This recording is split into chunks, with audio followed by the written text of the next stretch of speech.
And today I am pleased to have with me Dr. Michael Miller, Chief of Infectious Disease at Phelps Memorial Hospital, and also visiting professor in medicine and infectious disease at Einstein Medical College. And today we're going to discuss the flu, influenza, the injections, and immunizations. What's fact, what's fiction? This is certainly information you can use. What we know is genetically is that the genetic makeup of this current influenza is similar to something we saw in pigs in the 1990s, okay? But it also contains avian bird flu components, and it also contains human components.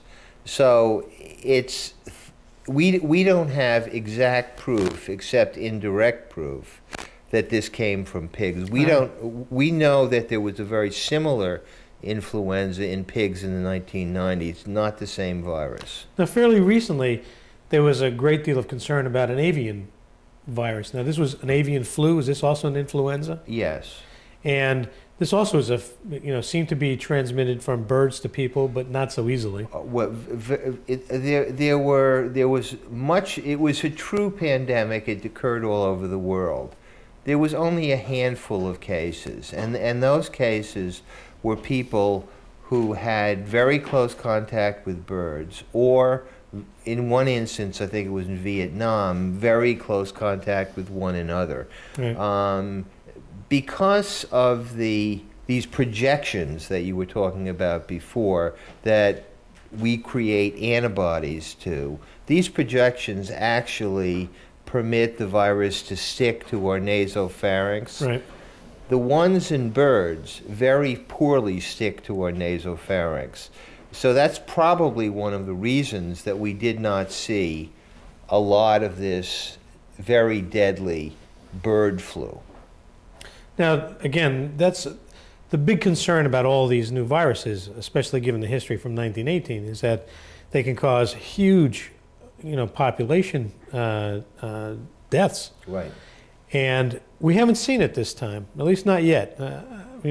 As we record this, we're in mid-December. Yeah. And there's different peaks and right. Recurrence of the disease. It appears to be nothing like the 1918 epidemic. Now, when we had the Asian flu, which was another pandemic, and the Hong Kong flu, we saw maybe not our 33, this is in the United States, 33,000 deaths, but maybe 70,000 deaths. But we've never seen 500,000 deaths in the United States as right. We saw in 1918. So you said this is the fourth largest cause of death in the United States.